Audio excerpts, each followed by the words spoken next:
আসসালামু আলাইকুম dear audience. আজকেও মজায়, মজায় অনেক নতুন কিছু শিখতে চলেছি। শুরু থেকে শেষ পর্যন্ত সাথেই থাকুন। আমরা এই যে কথা বলার সময় হাসি বা একটু উৎফুল্ল যখন হই তখন হাসি। তো হাসির যে কত বৈচিত্র্য এবং কত মাধুর্য রয়েছে, আমরা যদি সেটি ইংরেজির মাধ্যমে শিখি তাহলে আরও বেশি অবাক হয়ে যাবেন এবং নিশ্চয়ই আপনার হাসিটা কোন ক্যাটাগরিতে পড়েছে আপনি সেটি বুঝতে পারবেন। তো আজকে কথা হবে শুধুমাত্র হাসি নিয়ে। তো আমরা যদি প্রথমে যদি বলি স্মাইল, স্মাইল মানে হচ্ছে জাস্ট হাসি। এই হাসিটা কেমন? মৃদু হাসি, জাস্ট আলতো করে সুন্নতি যে হাসিটা, স্মাইল। যদি বলি লাফ, লাফ মানে হচ্ছে হাসা, এটা একটু শব্দ করে হাসা। আমরা অনেককেই দেখি যে শব্দ করে হাসে, এটিকে মূলত বলা হয় হচ্ছে লাফ।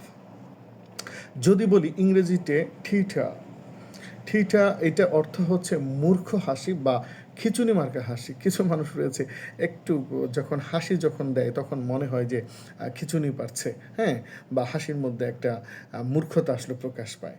তো সেটিকে আমরা বলছি ঠিটা। তো ছাকল, ছাকল এইটার মানে হচ্ছে মুখ টিপে হাসা। অনেক মানুষ আছে যে হাসি দিতে চায়। আমরা ছোটো সময় একটা টিভিতে আসলে বিজ্ঞাপন দেখতাম যে অনেক হাসি আসছে কিন্তু মুখ টিপে রাখে, মুখ চেপে রাখে। কারণ কি? পরবর্তী দেখা গেল যে তার আসলে মুখ থেকে গন্ধ বের হয় নাকি তার হচ্ছে ওই দাঁত বের হয়ে যায় এবং দাঁতগুলো তার সুন্দর না। তো যে কারণেই হোক, তো এই মুখ টিপে হাসি সেটিকে আসলে মূলত বলে চাকল। এরপর যে শব্দটি রয়েছে সেটি হচ্ছে সিম্পা। তো সিম্পা এইটার মানে হচ্ছে বোকা হাসি বা হচ্ছে দাঁত বের করে যে হাসিটা দেয় সেটিকে বলছে সিম্পা। তো গাফফ, আমি আরেকবার বলছি যে গাফফ, এটার মানে হচ্ছে অট্টহাসি। ওরে বাবা!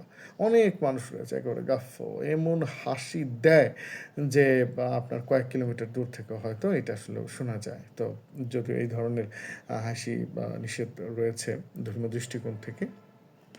আবার এরপরের যে হাসিটা সেটি হচ্ছে মুখ বিকৃত করে হাসি। এই ধরনের হাসিও কিন্তু অনেকেই দেয়। সেটিকে হচ্ছে গ্রিন বলা হয়, গ্রিন।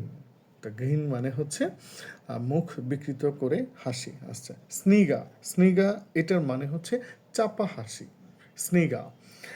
আর স্নর্ট এটির মানে হচ্ছে হো হো করে হাসা। স্নর্ট মানে হচ্ছে হো হো করে হাসা। যারা হো হো করে হাসে তাদেরকে আপনি স্নর্ট বলে, বা এটা আসলে নাক ডাকার সঙ্গেও এক ধরনের সম্পর্কিত।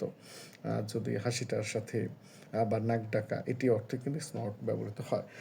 সর্বশেষ আমি যে হাসিটির কথা বলছি, দেখুন তো এই হাসিটির সঙ্গে আপনারা পরিচিত কিনা।